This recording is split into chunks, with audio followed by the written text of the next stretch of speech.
didn't add OSU on there. little shocker. Well. Welcome. How are we, sound check? Notification. Tom and Q show is going live. Are we? We're audible. We did it. Yeah, we did it. So with that being said, we'll start off with falling on the sword for last week. Guys, we are, last Wednesday. Yeah, we did it Wednesday. We were wrapping stuff up, and it was pretty discouraging because we realized then that the sound didn't come through. We got the notifications from everyone, so thank you guys for looking out and letting us know. We thought it was still recording backup, so we were just going to go to the podcast and do it.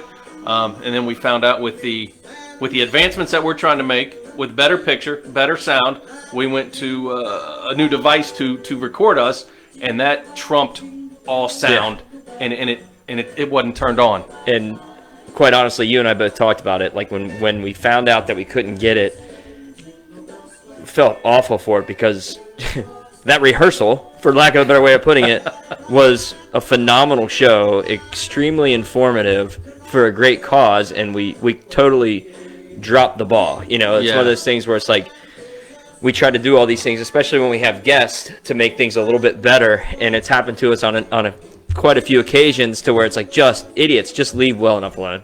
Yes, I like when you said that last week. I've never heard that terminology before. Just leave well enough alone. Yeah. Things are good. Sometimes we, as people in the world, we push envelopes and... Yeah, we went through a lot to get that set up, and then to come to find out it was really, and I handle all of the putting on the Facebook Live and doing all of those things. And when I went back and looked at it and we couldn't get the backup, and then just figure out what the error was, and then having it confirmed today what the error was. Right. It's one of those, like, it was just such a huge overpass on my part, like, that I totally missed basically the one button that I needed to hit to everything would have been fine. And I failed. So to everybody last week, to Stacy, to Heather, Sergeant Danny Lee, even the K9 Jack. Yeah. Poor dog sat out in the car. Yeah. Yeah. Well, when I went and met Sergeant Danny Lee out there, the cars are set up for all of that as well, which is things that we discovered and uncovered, exposed, and found out so much stuff last week, and we're going to try to have them on the show again. Yeah, if they're gracious enough to give us a redo on that. We don't want to give too much information away. The only thing that I'll say in regards to that is, holy cow, what the Haverkamp Foundation does is way more than we even thought of going into it. and so, like, it's amazing, and I can't wait to hopefully have them on again to really give them the full time. So again, what they do, it's. So I was talking to Paige's boyfriend, and I told him, I was like, we didn't have sound, and he laughed at me and was kind of like, shut up, man, not cool. And I gave him a recap of everything, and he was just like, wow. I'm like, yeah, it's amazing. And he was and then subtle. And you guys had no sound. Nobody heard that. Yeah. It's like, not one person. I'll piss on you, Bailey. Right. Alexa, play "We Wish You a Merry Christmas." So, yeah, you said it best, man.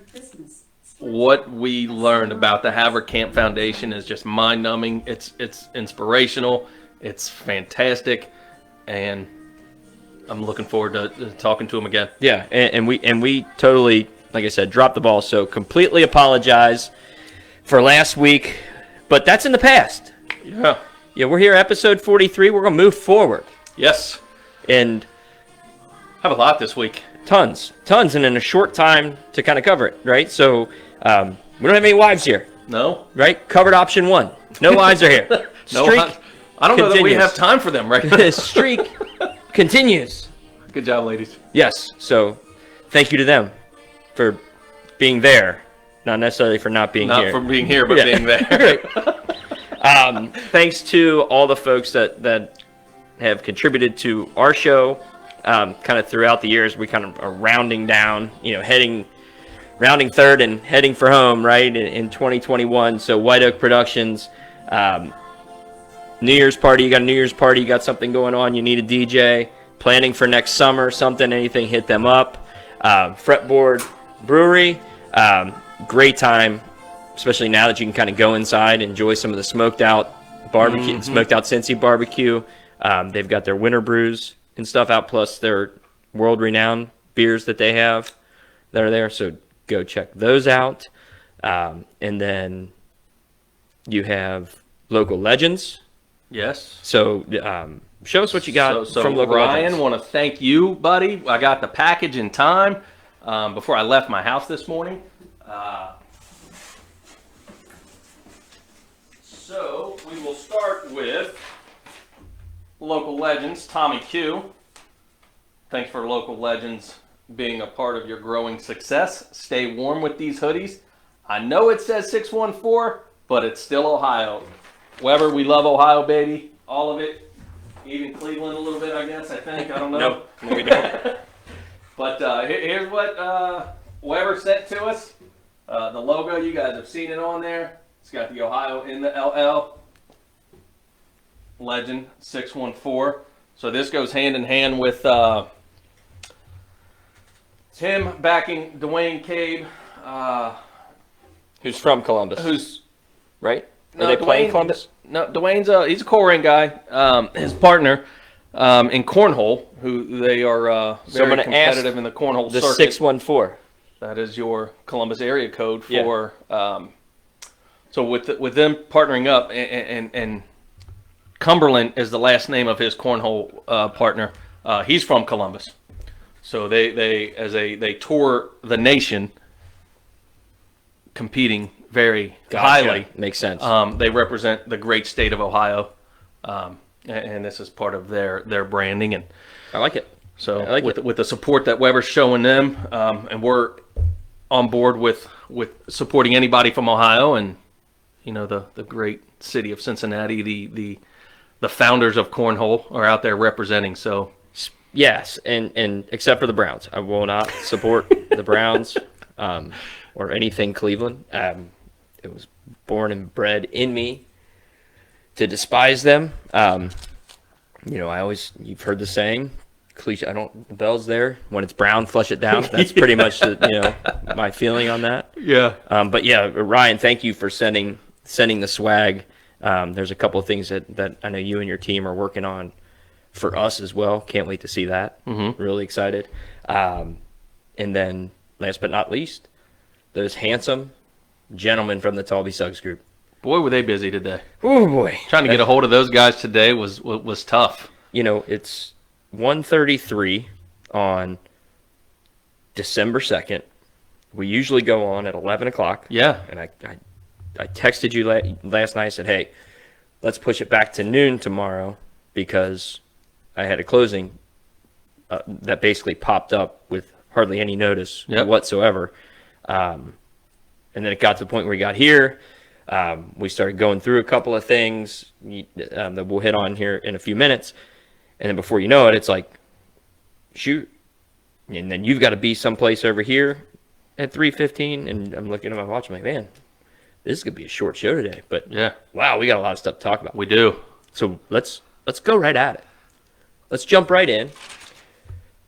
Alexa, play Do You Hear What I Hear?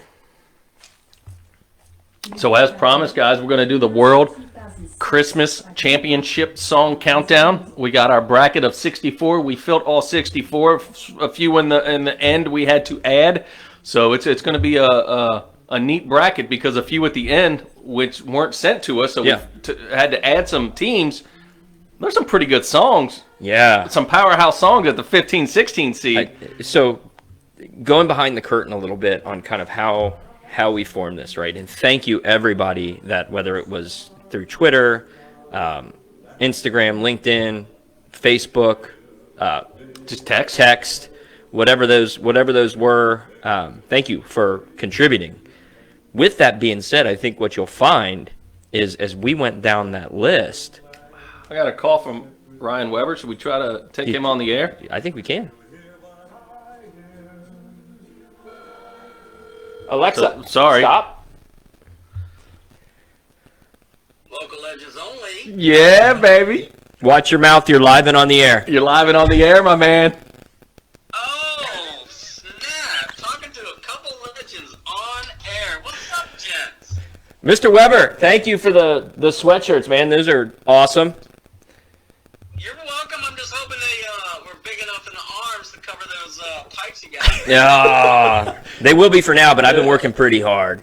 Yeah, I can go with the sleeveless hoodie, man. I might have to rock that. We'll I'll see. go with the Belichick. Keep you looking like The Rock. I'd be more worried about my belly. Can I fit my hands in the pocket still? Oh, come on now. Anyway, boys, I'm glad those things landed for you. Hopefully they fit well. Yeah, we haven't put them on yet. I was walking out the door, and Jessica said, "Hey, we got a box on the front porch, and check it before you go." And I was like, "That's addressed to me. What's up with that? I don't get much stuff here." And boom. So since I've got you on the phone, man, and you and I talked a couple weeks ago, I am seeing more and more local legend stuff here in Cincinnati. Most of the credit goes to you, but I'm not going to lie. I think we got to get at least a 5% percentage of that credit right there because, you know, we've been pimping this stuff pretty hard, and I've got people that I know all of a sudden like, man, where'd you see that? Where'd you get that? Where'd you get? Next thing you know, these guys are popping up with hats and shirts and hoodies, and everyone I see, I'm like, I got to get that one. Like it's sharp. One of our parents over the weekend in the basketball tournament, he was rocking the all black local legends hat. I'm like, dude, that is real deal. So you guys are doing awesome stuff, Ryan. Yeah, well, we appreciate that. I mean, I have to give you guys some credit. It's actually more like 5.672%. And climbing, yeah. But no, I mean, I think that, you know, just as you talk about it and as people realize there's a little bit more to the brand than just a catchy logo. I mean, there's actually a compelling story behind it all. And, you know, some people really gravitate towards that, but also some people just gravitate towards the coolness of the logo or the fun play on words. So I think you could take it any direction you really want to, but at the end of the day, it's the support that we've been getting is greatly appreciated. So thank you very much. And of course, the Cincinnati group, there are just so many people who are extremely loyal and tight-knit. You kind of don't realize it till you're out of that space, but it means a lot. That's for sure. Well, we didn't mean to kind of catch you off guard, but since we do have you, how was your Thanksgiving?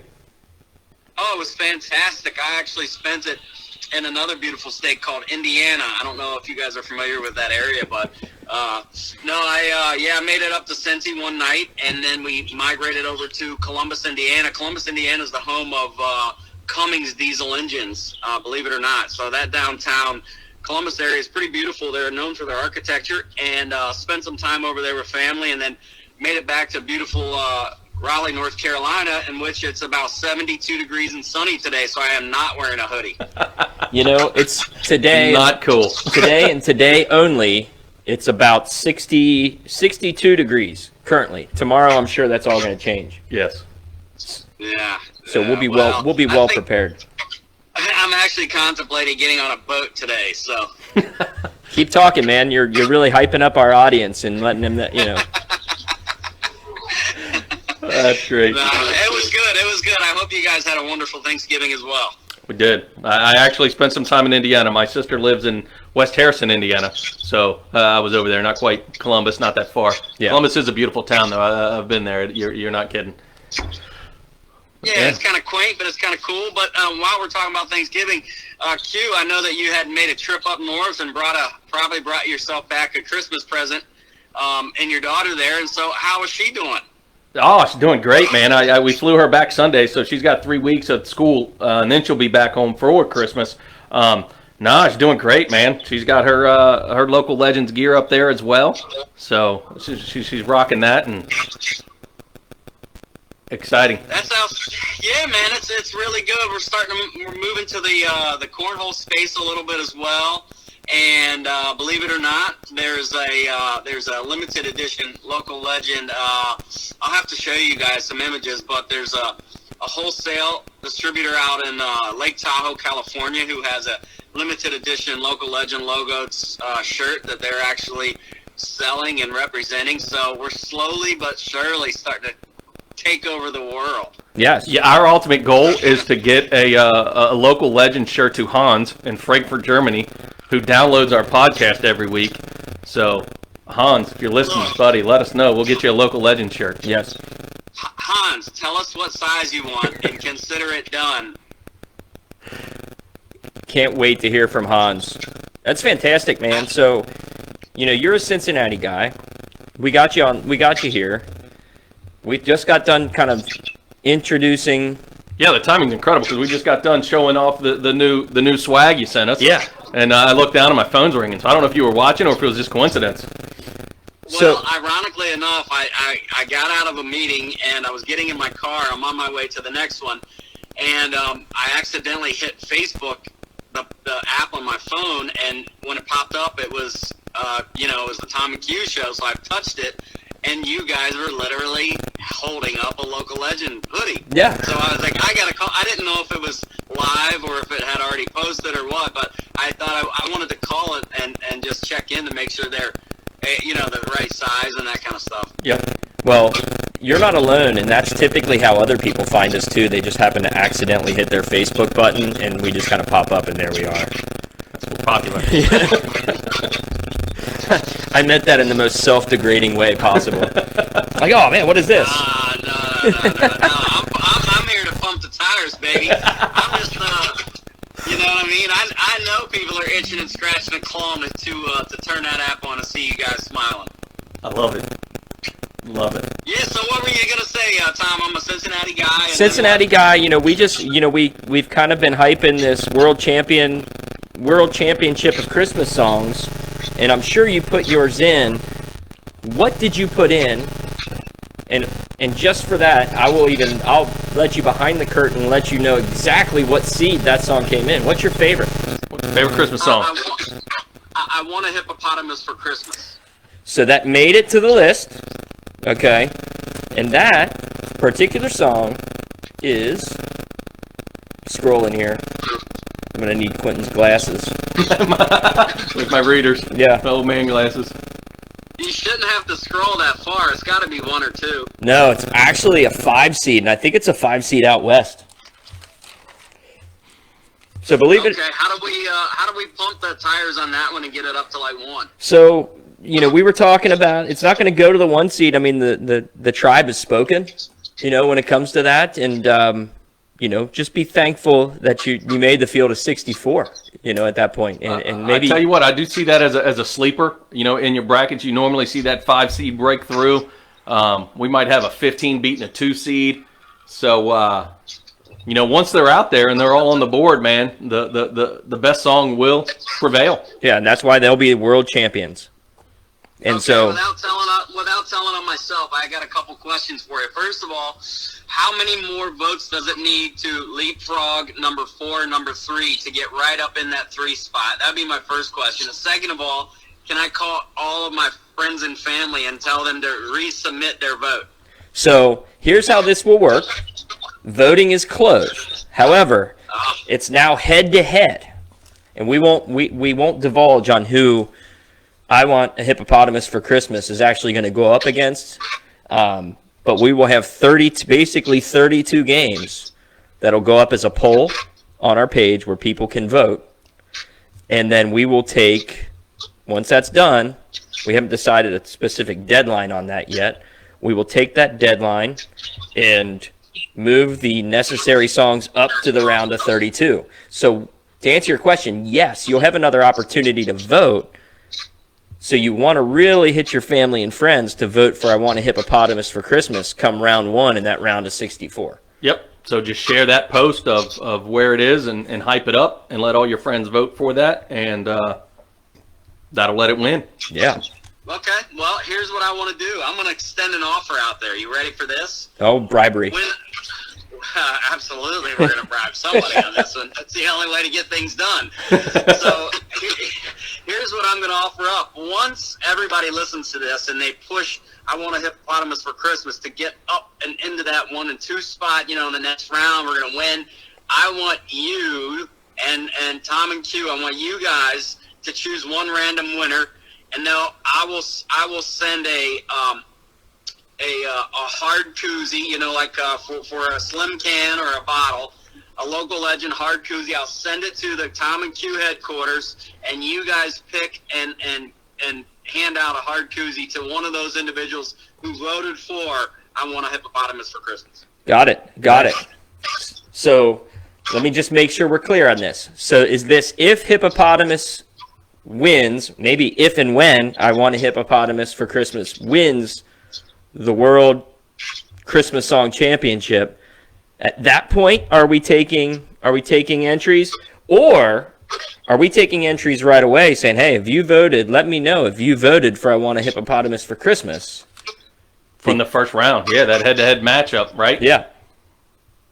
Yeah, I say, actually, I'm gonna up the ante. Uh-oh.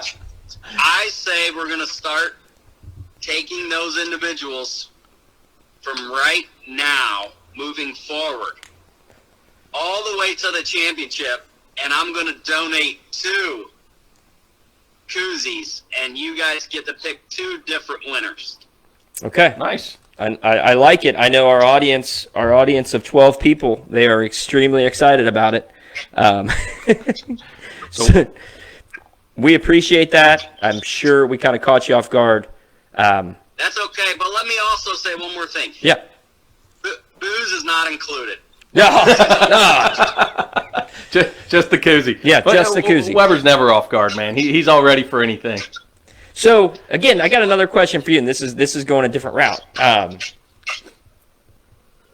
The next topic we're going to talk about is the coaching carousel in college football. We have a great football coach here in Luke Fickell. Notre Dame's coach leaves, we won't mention.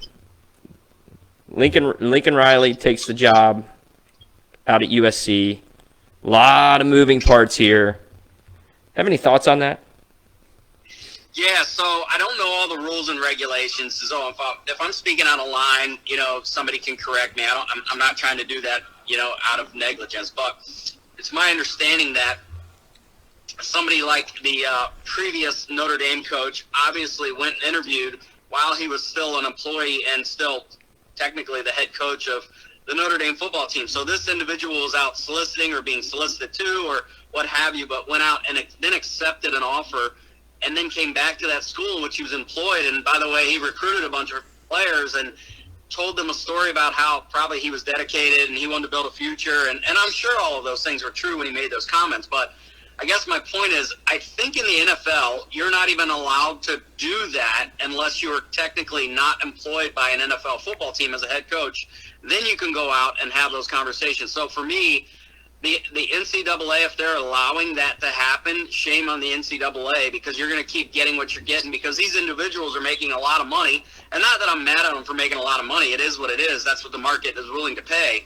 But I just think it's pretty unfair to a lot of the athletes and to the programs and to the boosters and to the fans who spend a lot of hard-earned money to support these organizations and these football teams. So I'm a little bit I'm a little bit scarred by it, I think. But at the same time, it's sports. And we all have to kind of dial it back and go, it's a game, it's sports, it's entertainment. But a lot of people do lean on that in a big way to help them get through their weekends or to have camaraderie with their family and friends. So I don't know. It's a tough topic, but that's kind of my take. That's a good take, and I know I kind of share that take. It's just like any job, right? So you go and you have a job and you've worked there for a while and you've got another opportunity someplace else to basically darn near triple your salary. Like, that's hard for somebody to pass up. Now, looking at BK, his past, I don't care that coaches leave, right? I mean, it does sting. It hurts. It sucks, especially, if you're like me, like diehard fans of whatever program or teams. And when those things break down and it's really something that's out of anybody's control, it sucks.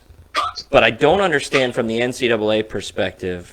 I guess I kind of do understand, but I think it's stupid, and I think this is where you were going with that, is the timing of everything. You have Notre Dame, who is challenging for a spot in the top 4. That domino falls. In the meantime, you've got a Cincinnati team, and I'll use them only because it's here, getting ready to play for their conference championship, and they're already in the top 4. My gut is if they win, they should stay in the top 4. If they lose, then wherever they fall is wherever they fall. But now you've taken some of the attention and kind of created this distraction and worry about where this coach could potentially go at the worst possible time of the season, and you're not even in the playoff yet.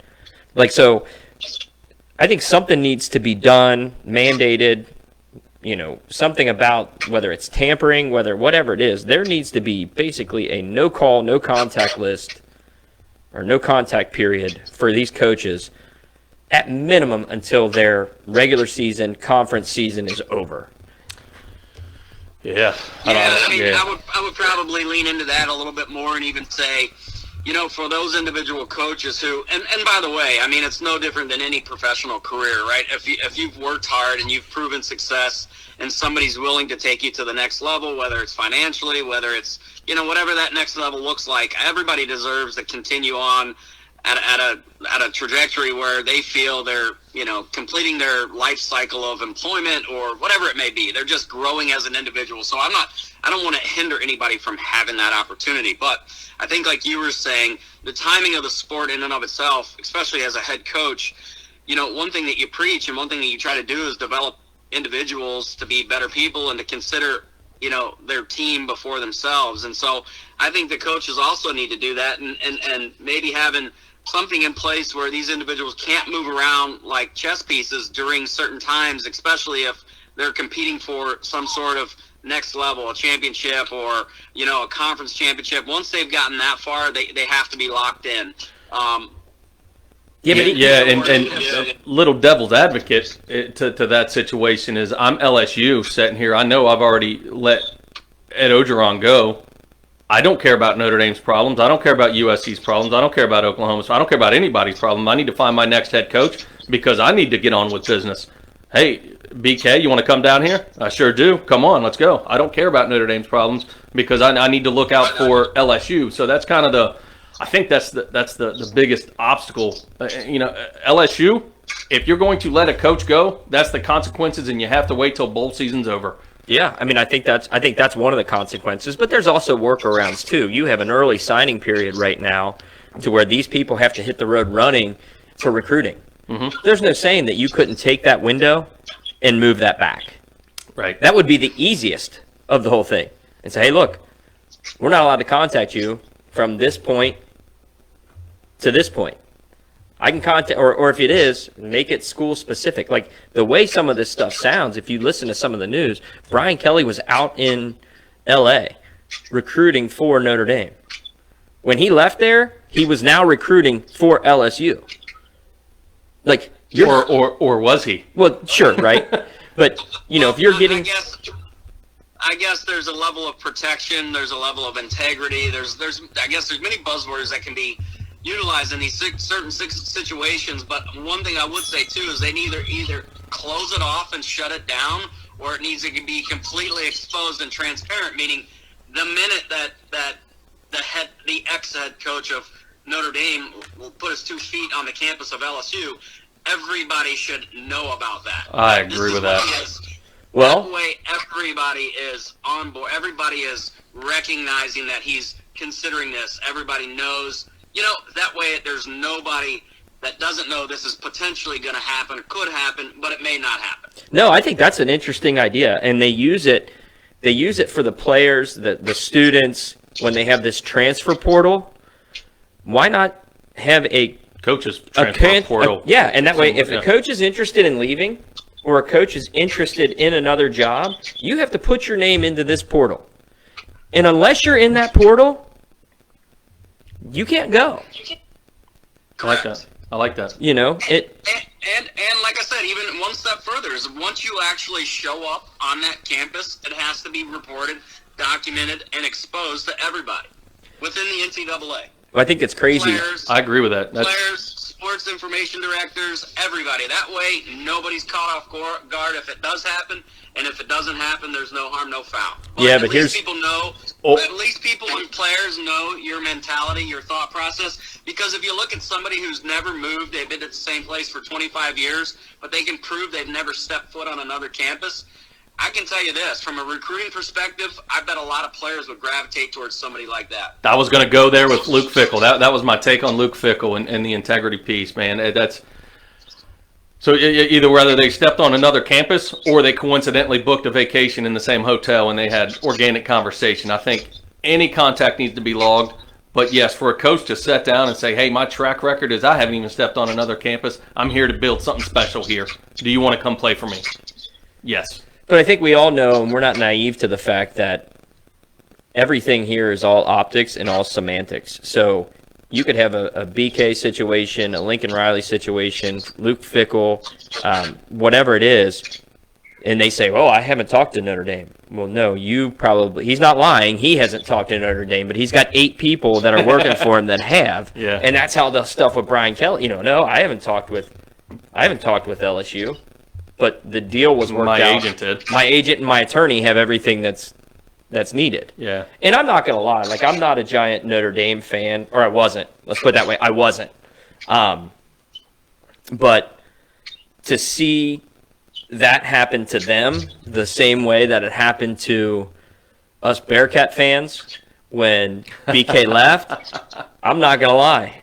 And it made me Good. feel even better when and as Marcus Freeman, former Bearcat defensive coordinator, close friend of Bearcat coach Luke Fickell, gets hired to take on Notre Dame.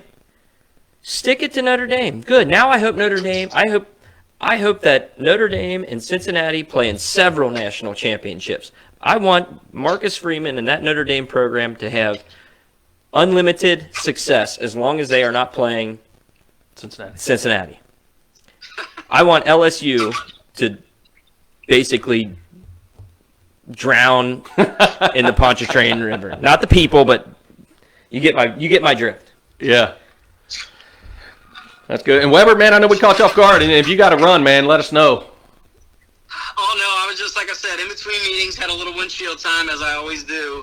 This is when I do some of my best thinking or some of my worst thinking. I'm not sure which one it is. But always trying to keep the mind busy and active. And, stuff like this surfaces, and even when I'm talking to myself in the car. Right. Well, we certainly appreciate it. And anytime you want to come on, call in, have a good time, you just let us know. Oh, I appreciate the invite, and I might take you up on it, but I appreciate you guys letting me be a part of the show today. Thank you for letting Local Legend be a part of your show as well, and keep keeping on, man. Keep keeping on. That's the best way I can explain it. Love it. All right, man. Thanks for calling in. Have a great legendary holiday season, man. Hey, and don't forget, I want a hippopotamus for Christmas. 2 hard koozies coming to somebody. You guys get to pick. Once we become national, what are we calling this? A national World. Christmas Carol We're taking it's the world championship. World champion World, Christmas sorry. song. Hans, I need your vote, Hans. Hans, wait. All right, man. Have a good one, buddy. All right, we'll see you guys. Later. Thanks. Later. Well, there you have it. That was great. That's the man, the myth, the legend, Ryan Weber of Local Legends. Yes. The man, the myth, the local legend, Ryan Weber. So calling in, surprise, surprise. We get a call-in guest, his vote. And just to recap, his favorite Christmas song is I Want a Hippopotamus for Christmas. Alexa, play I Want a Hippopotamus for Christmas. If you vote for that, anybody that votes for I Want a Hippopotamus for Christmas will be in a running for, I'm going to make the rules up because I really didn't understand it completely. If you vote for it, we'll find out. Let us know that you voted for it.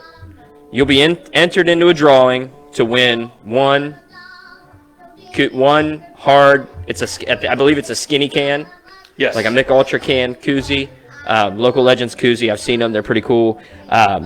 If I Want a Hippopotamus wins the entire thing, there will be another entry into the koozie. So we want to get them out of the first round. So whoever votes for that, we'll keep you down. We'll write you down, and then we'll hand select it, draw it out of a hat. You get a koozie, and then as the tournament goes on, we'll select another name.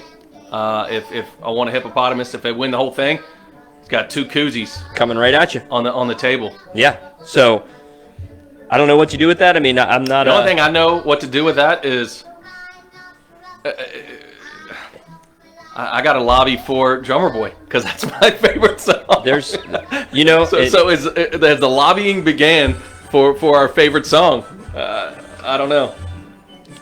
So that was awesome that he called in, and we were talking, we'll have that poll and everything kind of worked out. It'll be pretty self-explanatory over the next day, few days, whatever. But we started talking about, again, that was kind of a surprise, so I wanted to get his opinion on it. But we did. We started talking about the coaching carousel, right? And it all started with Coach Brown at UMass. I mean, he started this flurry. UMass starting the flurry of the coaching extravaganza. What a great hire. He was there. He took them to a national championship game. 06, I think. They actually played Appalachian State in a national championship game. Okay. He's got a great program down there. So he's got history. He's got grandkids that live, within an hour of the school. So that's home. So he's got a passion, a connection there. And I've listened to a lot of interviews with him. So he had a run at Michigan with Harbaugh up there. Michigan had some great defenses. He went down to Arizona, turned that defense around. I know they're going through some growth down there as well, but their defense and the kids were passionate, and they moved up 66 rankings on defense from one year to the next. So the guys, old school, smash mouth brand of football, and I think that mentality does very well north of the Mason-Dixon. Once weather changes, you're not airing it out. You're not playing fast. Look at the Patriots. Where do they come from? Yes, like they play a different brand of football up north, and I think he's bringing that brand back to the nasty weather of the northeast New England area, and our trend was to go on the over. Yeah, and I think that's going to change because he's going to bring a So we're back on the under. We're going to go back to the under because the scores aren't going to be ran up, and they got a good schedule next year. So, well,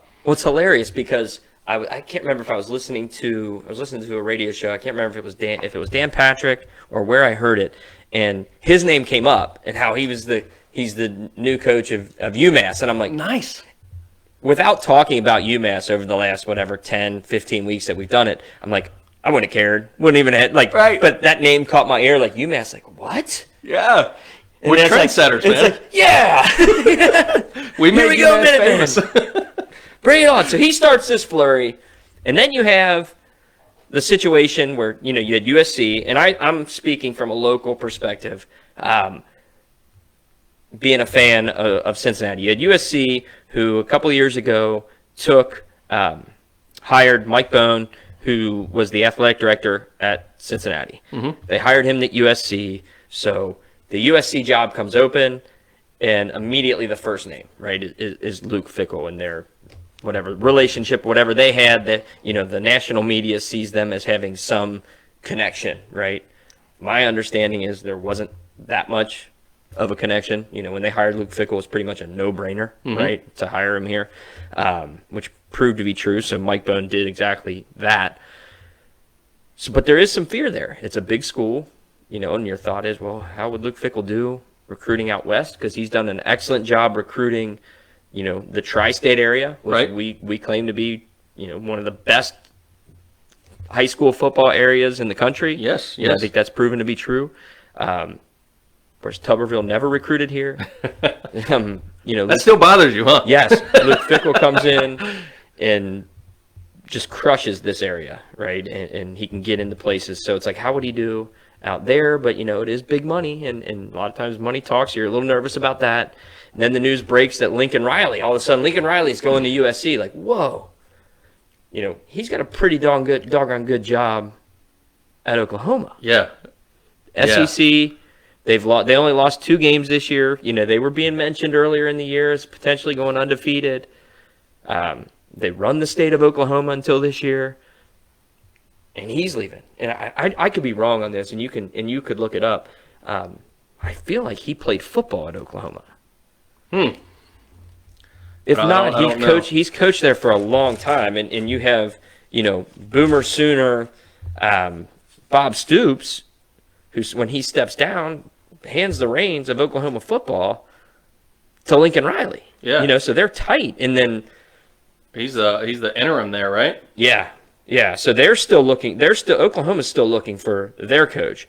So you have Notre Dame, who all indications are it's a dream job of Fickle's. Man, we've heard all this before. Lincoln Riley, playing career, Texas Tech quarterback. There you go. Okay. I don't know why I thought maybe it's just because he's coached there for so long, but like you had that domino drop. So then that's the first thing is like, well, Fickle could go to Oklahoma.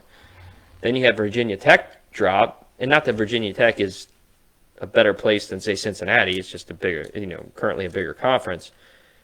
But I thought, well, if he really wanted to leave, like, there's a lot of jobs out there. Yeah, they're everywhere. My thoughts, man, they always go back to Bobby Bowden, who took the Florida State program and literally started it from non-existing. Right. And he stayed there the entire time. And statues, it's you think Florida State, still to this day you think Florida State football, you think Bobby Bowden, you think Florida State football, because that is who he is. And I guess my thoughts go there, man, and whether I'm naive or whatever, I know there's millions and billions of dollars that float around this college football circuit, and money's big, man. And what would I do? What would I say to $15 million thrown in my face? I don't know any of those things, but I know Luke Fickell has the opportunity to not comparing to Bobby Bowden, but take a program that has never been on that national stage, and he can put it there, and he can keep it there, and in 40, 50 years from now, Luke Fickell, UC football, Luke Fickell. If he goes to Notre Dame, he's just another coach, right, in another college football program. When Urban Meyer left Ohio State in 20, 30 years from now, do you remember? Oh, yeah. It kind of comes up in conversation. That's a real good point. When you talk legacy, let's talk about make that. one. Let's talk about that. So if I was to say to you, and we're just talking about coaches, right? If I said to you USC, who do you think of? Pete Carroll. Yep. If I said to you Ohio State, who do you think of?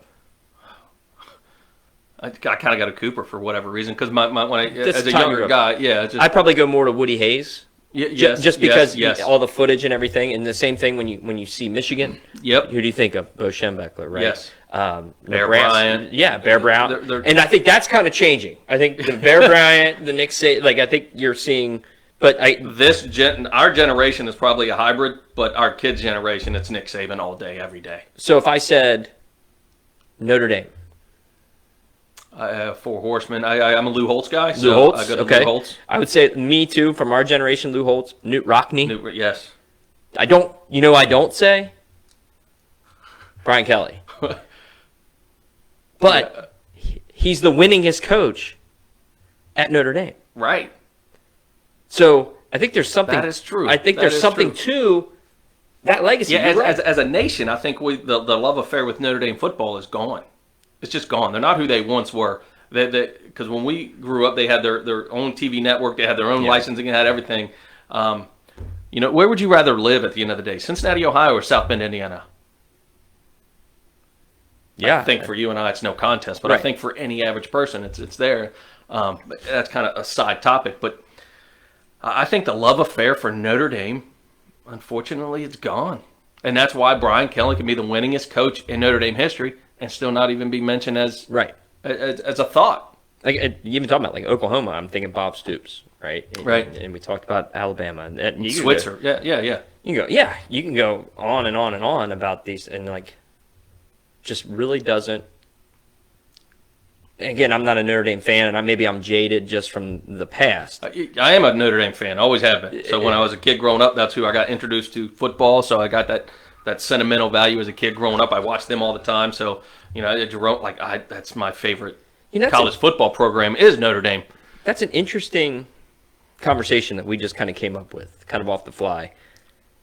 In terms of, you could talk branding, you could talk image. Yeah. If you named, maybe that's a game that we play kind of every week, kind of a different segment, right? So we did it 2 weeks ago when I said to name a diva receiver that won a Super Bowl, and you had Michael Irvin, and I asked that question a couple more times, and somebody said the Buccaneers last year, who's Antonio Brown or whatever. Right. I was like, does he count? Because he wasn't there the whole year. He was just kind of a thrown-in package deal at the end. Definitely a diva. So, definitely a diva. So, but yeah, it's along the same lines as word association. Not that program. You say Detroit Lions. Chris Spielman. Ooh, see, I never would have went there.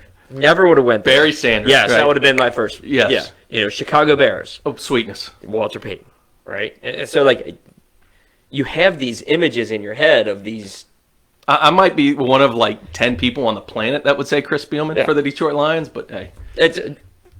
It is, but you see the point of that game. Yes. Like, it's like one of those things, like just so weird how Cincinnati Reds. Things can become a... Nick Asaski. Yeah. Nick Asaski, right. Bo Diaz, right? Duh. Right. So you had that, and then so you have Kelly leaving to go to LSU, and then you have all this talk, Fickle's dream job, blah, blah, blah, and then it's like, well, what is that going to detract from what they're actually trying to accomplish? Like, who's trying to accomplish? What the Bearcats are trying to accomplish, right?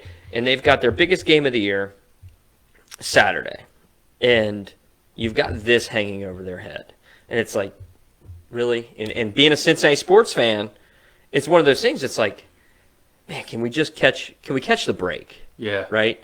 And Luke Fickle Field at Nippert Stadium. Something. It's like, it's one of those things where it's like, I'm almost begging for, like, at this point, like, can you announce an extension for him today?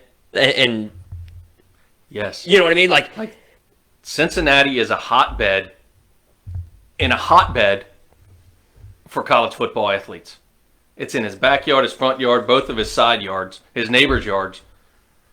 Why leave? Let the stadium build up. Let it get bigger. Well, I think there's and in 20 years when you decide to walk away. That's every fan's hope, right? When you have something or somebody that's I want successful. that to be Luke Fickle's hope. And this town would love him. Oh, absolutely. Absolutely. If they had never had to go through this again. This is a great football town. Tremendous. And he's only made it better. He's only made it better. Mm-hmm. Because he has added an area that, yes, it existed, but going back to the 90s, really before BK got here, like, there wasn't much. And then D'Antonio comes in and, he's calling fans on the phone to try to get them to buy tickets. There was one time where in order to buy basketball season tickets, you had to buy football season tickets. I remember that. And so the program's changed now to where those football games, you can't get a ticket. Like, they're sold out. Now, again, the stadium is smaller than your typical, your Michigan, your Ohio State, your Tennessees. But Coleraine filled that stadium up better than UC did. At that point, yeah, they did. Wasn't even close. And there was times where Coleraine and St. X filled Paul Brown Stadium better than the Bengals did. So, but it is a great football town for those particular reasons. And now you can't get a ticket there. And you have, and we'll talk about this more, but you have a pretty hot ticket in terms of the Cincinnati Bengals as well. Mm-hmm. So you have these two football teams playing on Saturday and playing on Sunday. The vibe in this town for football is amazing. It's amazing. And I would venture that you can't rival that anywhere. Yes. In a town where you have a professional team and a major football team. There's not many towns like that. Right. Can you count those? How close is this is a geographical question. I'd say LA. LA's got great high school football. They've got USC, UCLA. But USC hasn't won. No, they're not hot right now. But you've got all three layers of the cake, if you will. And two you got professional football teams. Right, Rams, Chargers, USC, UCLA. In high school football, is a juggernaut out there. Mm-hmm. Oh, maybe Phoenix. I mean, they don't really have. I mean, they've got Arizona State. Yeah, they're not. But like they're competitive, but they're Texas. Maybe. I mean, Houston could be that. Yeah, Houston could be that. They could be. I mean, hopefully that because their high school football is at a their professional is kind of. There's not a city out there right now. So you got Dallas, SMU. Who else is in Dallas area? I mean, TCU. Yeah, I think right now Cincinnati is with all three layers at a high level. Yeah, I mean, look at those particular stats. No, Pittsburgh sucks. You got the Steelers at a below mediocre level, but Pitt had a good year up there. Yeah, and their high school football is good. I mean, Ohio's better, but they play good football. Right now, the vibe here, it's like nothing else. We're getting there to hit December, and you got Houston. Feel free to wait till next year to take that title. Well, I don't see the Texans being good for. It'll be a while. Yeah, good. Yeah, JJ. So we've got a good 5. High school football here is going to be forever. Yeah, and so professional football is going to come and go like every market. And getting back to that, right? And Cincinnati is at the mercy of, let's say, Luke Fickell. Let's put that pressure on him. Right. You stay, and this is the trifecta. So and this is the mecca of football. So we talked about it with Weber. Is last night, it was announced that, and the guy's been there 1 year. He was the defense coordinator at Cincinnati, Marcus Freeman. He was phenomenal. Yeah. Leaves, takes the defense coordinator job at Notre Dame to. He was really using that as a stepping stone, whether it was at Notre Dame or there was someplace else. And as the talk kind of heated up that Fickell may go to Notre Dame, I'm like, okay, I kind of took a deep breath. I'm like, well, if Fickell goes to Notre Dame, that frees up Freeman. We get Freeman. And I was like, I like Fickell better, but in the same sense, I'm like, it didn't feel so bad. Right. So it's kind of like, okay. Do you think those two would swap? Can we make it like if you're going to take that route, let's just make the trade and make it happen. But then as it got closer and closer, it's like, okay, well, there's a couple of things here. I'm like, I hate, and again, you know me by now, I'm a passionate fan. I'm looking at the scenarios. I'm like, okay, USC is filled, so Fickell's not going there. I'm like, but you do have a scenario where Brian Kelly's going to LSU. Potentially Freeman, if he doesn't get the Notre Dame job, would follow him, or potentially even be a candidate at Oklahoma. Yeah. Or the scenario that still could happen, Freeman gets hired at Notre Dame, Fickell leaves for Oklahoma, and UC's left standing holding what? Right. You've lost your two best coaching options at that point. So I think the pressure really is on the University of Cincinnati to whatever it is, and hopefully it happens. Pony up. Yeah, and we're getting ready to join the Big 12. Yes, pony up. Let's get that extension right now and take the focus off of him potentially leaving and put the focus on solely Saturday at 4:00 at Nippert Stadium. Yeah. It has to be. Yeah. Absolutely has to be. Whatever happens, and here's the other thing from, again, my opinion, is, and this is kind of maybe even an expectation, is play the game. If they win, the rankings come out on Sunday night. If UC's in the top 4, I think all bets are off. I think we're moving forward. We're going to try to win a national championship. Yeah. UC wins or loses and doesn't end up in that top 4. I think all bets are off the other way. I agree. And I think you're seeing Oklahoma kind of wait this thing out. And I think if UC's not in that discussion Sunday night, I think you're going to see Oklahoma put a full court press on. Now, with that being said, I've also heard rumors of a former Oklahoma guy, Brent Venables, who's the defense coordinator at Clemson, was the defensive coordinator under Bob Stoops for years. huge Oklahoma guy. Stoops leaves, Venables goes, tests Look the at water. the trend, man, right now. Just. So starting where we started, Don Brown, a defensive-minded guy, goes to fix a problem. Yep. You got the old coach at Notre Dame, and they're looking, and Luke Fickell is a defensive-minded guy. You got Venerable, defensive-minded. Look at all this trending in college football right now. Again, we are trendsetters, and people know my passion toward defense. And right now, everybody's freaking out. We need a defensive-minded coach because this offensive trend is over. We like to fill our stadium, but dang it, we want to win some football games, and that's what defense does. So is it wrong of me as a Bengals fan to be disappointed when I found out that Zach Taylor wasn't interested, not that he would even get it, wasn't interested in the Oklahoma job, mainly because that would fill the Oklahoma job and Notre Dame job is filled and Fickell would stay? Like, I'd rather the Bengals look for a new coach. I feel like that, than I would. Like, Yes. Like 10 years ago, that would never have happened, Yes. but it's like, Zach Taylor, no, I think there's other people that can do what Zach Taylor's done. And Oklahoma, you're about to join the SEC. You better get a good defense. Well, that's the other thing because the Big 12 is soft with defenses. You just air it out, and you're about to go into a conference that's going to line up and punch you in the face, and you better be ready. That's the other thing that bothers me is if Fickell were to go to Oklahoma. Well, I guess and maybe in hindsight, it's probably they're going to the SEC. It's like I like Kelly was arrogant and smug and at that moment in time, Cincinnati he fit that Cincinnati bill. It was kind of what we needed. It was that chip on your shoulder. Yeah. I agree with that. I agree with that. We might be small, but we can do big things. Fake it till you make it. Yeah. Whereas Fickell's the opposite. We made it, and we're grassroots. Yes, he's got his helmet on. He's packed his lunch for the day. Yes. He's a likable guy. That's a great analogy. and You don't hear anybody say a bad word about Luke Fickell yet. Trust me, if something happens, I'm sure people will find a lot of bad to say. Put an asterisk on there.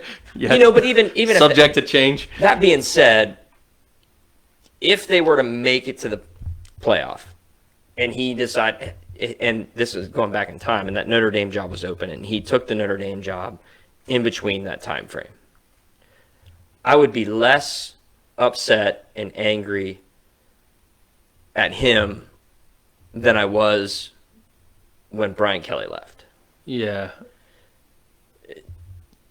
Again, the hope would have been that the whole integrity piece, and Ryan touched base on it. Well, I think the whole integrity piece of how it's going to go down is going to be big, and the transparency of it is going to be big. I think he got a little kickback because a lot of people wish he would have responded in his press conference that I have no interest in Notre Dame. Like, just come out and flat out say, like, there's it is what it is, and we don't know what's on that side of the aisle, but.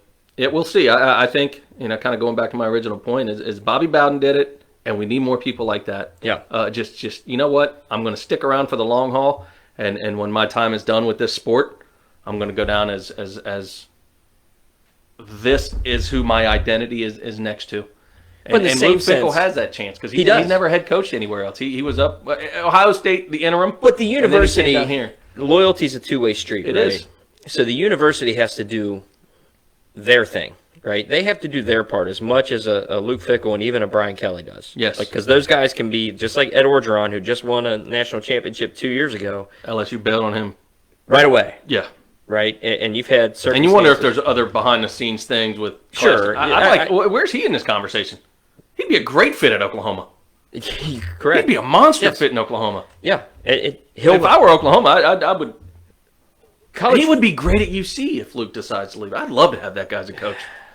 I don't know. I just feel like there's so much there. There's something there. There's something there as to why USC, he was an interim at USC.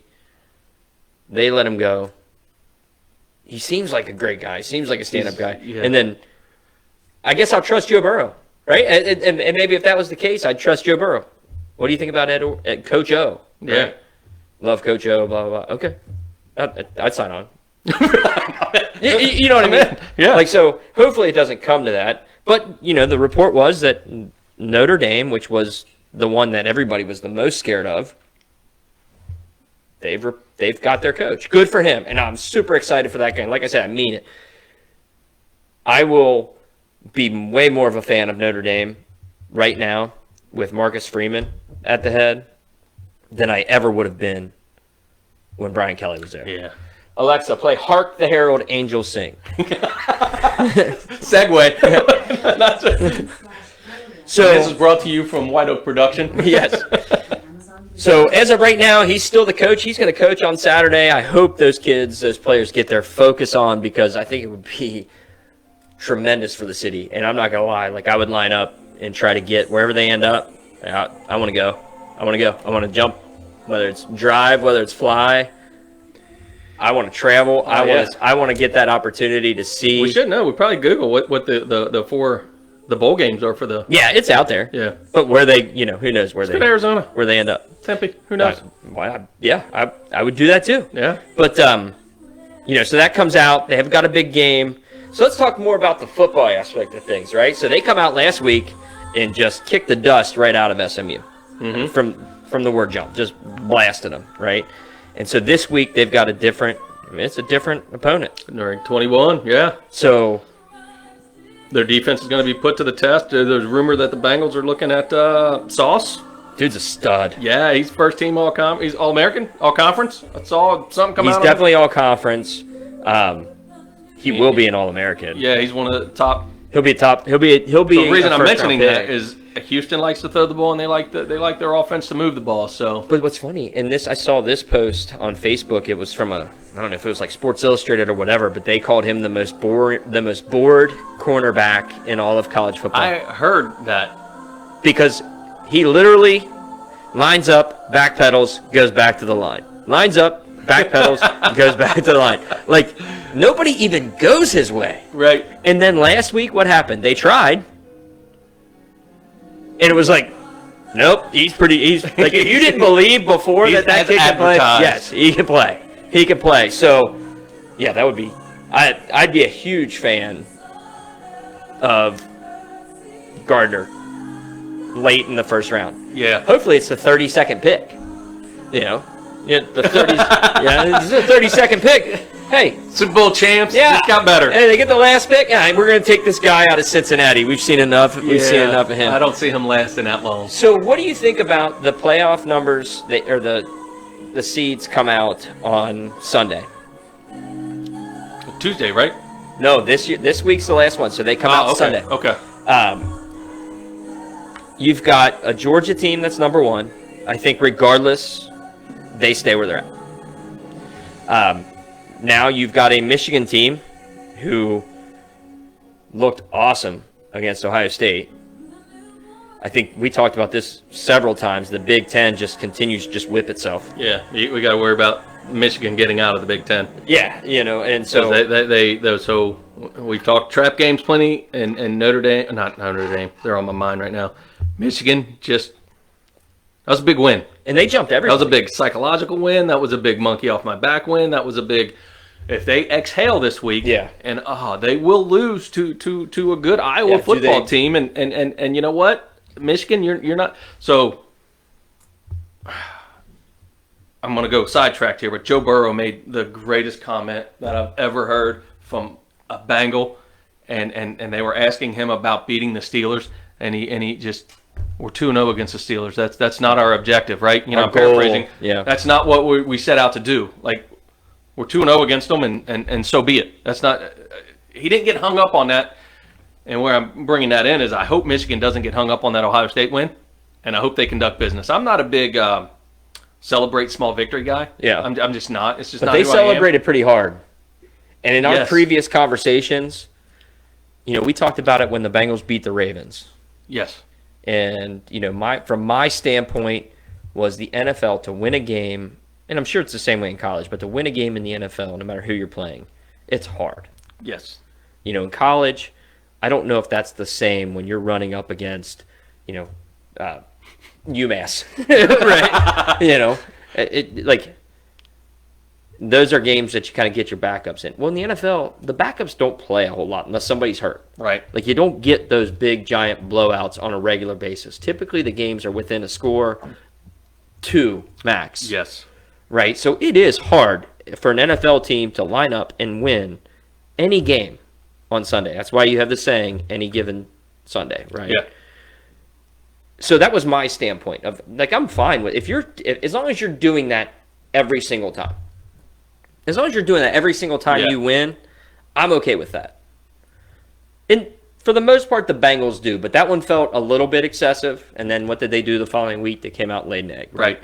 And that bye week, hopefully they addressed it because they lost to the Jets and then the Browns, and hopefully that bye week was, and I heard that in the game, they kind of recalibrated some things of, guys, we're not here to win regular season games, which we are, but those aren't celebration points. We're here to go win the whole thing, and the only way we're going to win the whole thing is when we win home games, when we beat the division rivals, and that's just part of the process of winning the whole thing. So let's keep it in context, and let's not celebrate the small victories as if that's the end of that's the goal. Just business as usual. In our mind, we did what we needed to do to get where we're going. In our mind, this is what we prepared for. This is the result that we expected based upon our preparation. On to Cincinnati. Yes, exactly. Right. And that's why the Patriots were the best football team in the world for 20 years. Because that was a great win, Coach.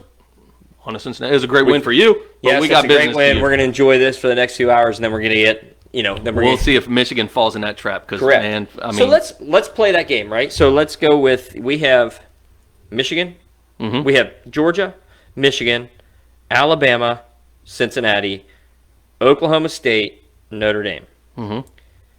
Georgia, they're in regardless. If they lose, they fall to 3 or 4. Yeah, four max. They're going to be in. Correct. Alabama, they lose, they're gone. They're done. Yes. Michigan, they lose, they're done. Yes. Cincinnati, they lose, they're done. Yes. I don't even know who the 7th. I think Ohio State. Okay, so let's just go on the assumption that 2 of those teams, and let's just say it's Alabama and Michigan. Well, let's go one at a time. Alabama loses. We know if Georgia loses, they're staying in. Georgia beats Alabama. The rest of the teams win. Michigan wins. Georgia wins. Michigan wins. Cincinnati wins. Oklahoma has to take care of business against Baylor. What happens? So Alabama loses, the other win. Cincinnati bumps up to the 3 spots, plays Michigan, and then we're at the mercy of Oklahoma State taking care of business. If they take care of business, they're in at the 4. If they drop, Notre Dame one loss will jump in at the 4 seed. Notre Dame, Georgia, UC, Michigan. So in Alabama and Ohio State probably meet in the something bowl. It'll be New Year's. It'll be one of those New Year's 6 games. Yeah. But it'll be the one that doesn't count. Correct. Right. Okay. So let's go on that assumption then that Alabama loses, and I won't say that Cincinnati loses, but Michigan loses. So Alabama, yes. Yes. Michigan loses. Everybody else takes care of business. And then we're going to say Oklahoma State takes care of business. They will move in. UC will go up to 2, Oklahoma State to 3, and Notre Dame to 4. So I really want, as a fan, I want something to happen that where Ohio State gets in? No. Oh, okay. No, not at all. That Cincinnati gets in the 2 or the 3 spot. 1,000,000%. Yes, I think we're banking on Alabama losing. And everybody and this is kind of what I thought would happen this week, and it didn't, because UC took care of business in a way that against an 8-2 team. Yeah. They blew them out. They took care of business. Michigan obviously took care of business. I was really hoping and really thought that it would basically just go. Doop. Yeah. UC would jump to 3, Michigan to 4, and you're just playing that way. And I'm not saying they're right or wrong. I mean, I was a big proponent of Ohio State the week before going to 2. Yeah, I was kind of cheering for that. I'd like to see 2 teams from Ohio in the tournament. Yeah. But knowing that UC and Georgia played last year, and as good as Georgia's been, I'd almost rather see that opportunity happen in the second round as opposed to the first. Yeah, I think Georgia's just they're good. Their kicker has scored more points then their defense has given up. That's where UC is going to be in trouble, I think, if it comes down to a close game. Is their kicker? He's not very good. Yeah, well, or they don't really have one. Georgia just doesn't give up points. But they didn't give up points last year either. Yeah, and they did. So I'm not scared of Georgia. I just appreciate what Georgia has done, and I appreciate what Cincinnati has done, and what both of those teams have done over the last 2 years. And to see your blue bloods like Ohio State and Alabama, I don't want to say struggle because they're still hell of a seasons. Yeah. But not be exactly what everybody thought. So I'm all on board with something different, something new. And to have the opportunity, what I want to see happen, what I want to see work out, is Georgia stay number 1. I could care less who number 2 is. So if Georgia loses, they go to 4. Michigan goes to 1. Alabama goes to 3. UC goes to... That's the worst case scenario for me. Yeah, so UC would go to 3 and play Alabama as a 2-3. But Michigan would go to 1, and Georgia's staying in. They're staying in the top 4. I agree with that. Georgia will go to 4. But I don't know if Georgia drops that far. And I think for Cincinnati to be certain, 1, they have to win. 2, it would be really helpful if Georgia beat Alabama. Yes, and I think that's really helpful. Defense. I mean, after watching Auburn's defense handle Alabama's offense, and Georgia's on a whole nother level. Yeah. So I think they can.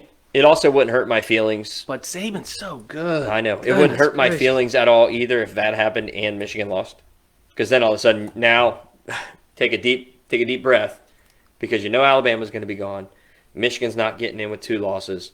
You're already number 4. You take care of your business. You may not go to 2, but you know at that point that there is absolutely no way that they can screw you at this point, because everybody that you put in front of them has failed. So, and I think that's where I want it to get to, but I really want them to be fortunate enough to get a 2 or a 3. Either way, I don't want them to be the 4. I agree. I don't want. And honestly, I don't want them to be the 1. What's the difference? Do not want to play Georgia. If we do, then you know what? Chalk it up for what it is. Great year, UC. Great. So that's Luke, you will have unfinished business. Come back and let's do it again next year. Yes. So and Alexa, for many years after. Play Feliz Navidad. So we're going to wrap up here as we kind of go through. We'll talk about a few more things. Talk NFL. We touched on it briefly. Bengals slaughtered the Steelers. Wow. And I was nervous about that game. Like to the point of man, this just seems. I'm glad to see their defense is back. One of those. This seemed like one of the. Well, we'll find out this week for sure, because it's a much better offense. But I'm not gonna lie, I love watching Big Ben get old, because I never liked him since he left Miami. I liked watching him in Oxford, and he gets drafted, and when he got drafted to the Steelers, man, I'm going to have to hate this guy now. Well, he made it very easy for me to hate him.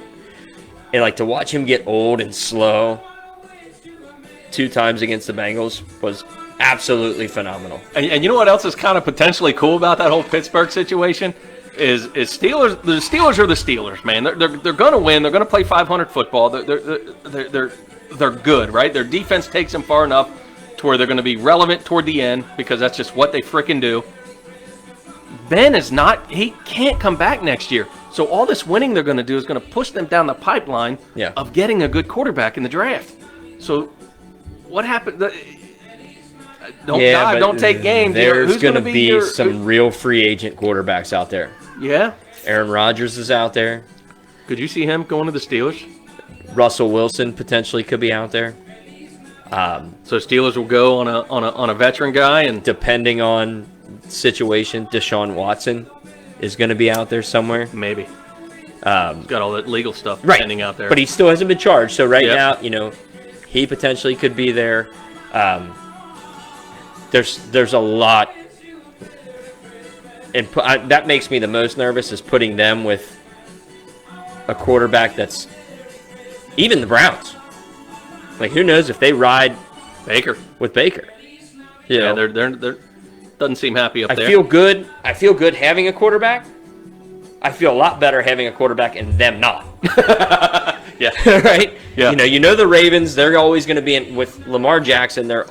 He's dynamic. They're always going to be in games. He's always Yes. got the opportunity to keep you in games. Yes, until they get in the playoffs and run into defense that just stops the running quarterback. And and he's not going to. Yeah, it's two totally different styles, right? So huge game this week. We talked about rowing the boat, right? And turning it around, man. This is that week where it's like I feel like they've turned the boat around, and we talked about now you got to start rowing upstream. Yeah, I'm still not turned around, man. But you're 7-4, right? Right? You're 7-4. I predicted at the beginning of the year they would win 10 games. You did? I'm back to feeling like 10 games is possible. This week they've got the Chargers, Joe Burrow, Justin Herbert matchup, top 2 quarterbacks taken in last year's draft. The weather here is actually pretty decent. It's supposed to be pretty decent. Yep. And it's the first time that actually kind of pissed me off because I'm like, no, coming from San Diego, like I want it to be cold. So this is the test, though, man. Let's go, man. Let's see what your best you got, San Diego. No, I think this is if we can. We've talked about before. You know that Austin Powers mentality. You're stuck in the hallway and you just can't get in. Last week I felt like that was the chance to right the boat. Yep. Right. You can always right the boat, but now you got to start. You got to start rowing, right? And you got to keep that boat going in the right direction. And I know on Monday morning or Sunday night, if they're 8-4, you're sitting pretty good. You're sitting pretty good because they're talking teams with 10 wins. There's a good chance teams with 10 wins are getting in. That Steelers team is cooked. They're cooked. They've got the toughest schedule. Cincinnati at that point, they're 3-1 in the division. They're very good inside the AFC so far. So the tiebreakers, a lot of them break Cincinnati's way. I think you watch out for the Colts. They're playing really good football. Yes, they are. The Chiefs have come back to being the Chiefs. Yep. The Ravens. Interesting to watch the AFC. They're like the Big Ten. They're just going to beat the crap out of each other.